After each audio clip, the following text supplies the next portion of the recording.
and it's time for another Tuesday at Book Buzzers with me. So this week's question came from Tiffany, and she decided to go with 5 books that we think everyone should have on their shelves. So I was sitting here and thinking about it, and I had an idea whenever I first saw the question of what I wanted to choose, and then I was like, crap, one of those books isn't on my shelf because I haven't lent out to another bloggy friend. So I'm still waiting to get it back, but she's supposed to be mailing it back very, very soon. So I have it on my nook for you guys. So I'm just going to ring this one in with a bang because this is a controversial title that has been on banned book lists, but it is Crank by Ellen Hopkins.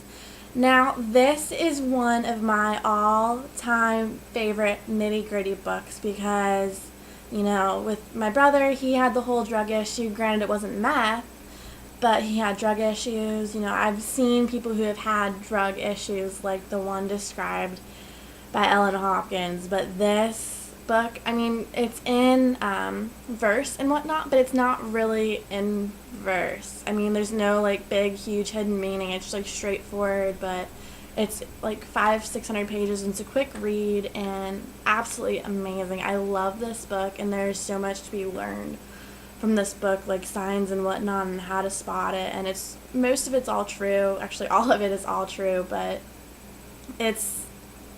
I read this, I think, in like 4 hours. It was so good. So that is the one book I don't have on my shelf right now that I had to share with you guys for this week's question. I'm cheating a little bit with the next books because it's a series, and I love the series, and I read them all that are currently available in like 2 days. I was so into it. So we're going to go with the Covenant series by Jennifer L. Armentrout. So of course you've got Damon, Half-Blood, and Pure. I absolutely loved these books. I ate them up, and I know everyone's going on about which team they're on, and I'm up in the air, but I love the books. I love both the boys, but this series was really good, and it definitely got me entertained, and something I've recommended to a lot of people, and everyone I've recommended them to and they've actually read them, love them. So that is definitely a series to have on your shelf. The next book I'm going to share with you guys I read in middle school, which at the time, considering the content, I probably should have waited another couple more years, but I didn't. And it is The Pact by Jodi Picoult. And this book, the main character's name is Emily, of course, but it's told by the guy's point of view, Chris.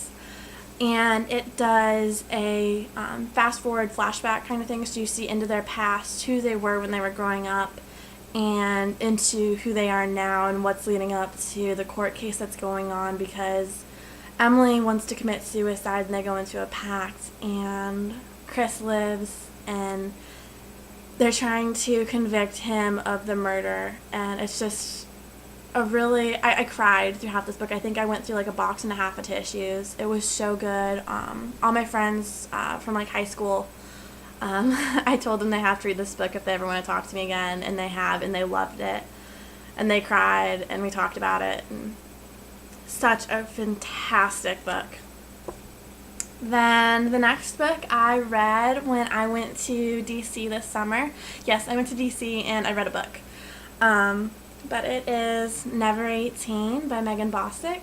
And this book, I actually went through, this is such a tiny book. I went through a box of tissues, and I literally had to read the last 2 chapters in the bathroom of the hotel room so I wouldn't wake my mom or my aunt.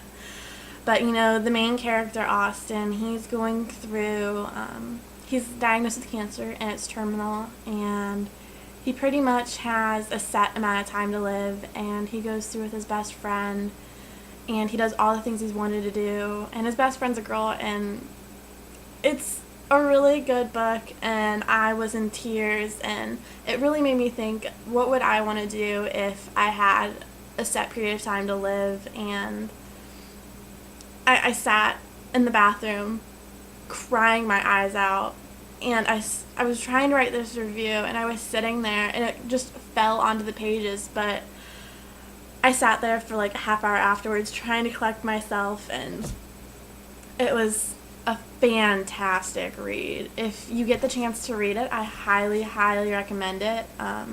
Definitely one of the best contemporaries I've read. Then the last book I'm putting on here is, I think, my favorite of them all. I read this one last week. I was up at 8 a.m. on Thursday, and I'd read through a book, and then I was trying to pick another book to read, and it was 1 a.m. Friday morning. And I decided to start reading this book, and I didn't pay attention to page numbers, to changing in chapters. I didn't even know where in the book I was. I wasn't paying attention to how many pages were in my left hand versus my right hand, and I completely lost track of time, and somehow it went from 1 in the morning to being 5:40, and I had to be at internship at 8, and I didn't have enough time to go to sleep. So I stayed up for a long time. I had 4 cups of coffee, and this book, it ripped my heart out. It beat it to hell, put it back together, but it's Beautiful Disaster by Jamie Maguire. This book was so intense, so riveting, and it definitely held my attention, and the relationship between the two characters was amazing and heart-wrenching, and I wanted to scream at both of them and beat them and whatnot, but there was a lot of drinking, violence, there was sex, and language use, and it's definitely not a book that you'd want to read if you're younger, because it's set in college, but this is a new adult book that I absolutely fell in love with, and I'm getting, Jamie Maguire's coming out with another book, but from Travis's point of view, and I cannot wait, and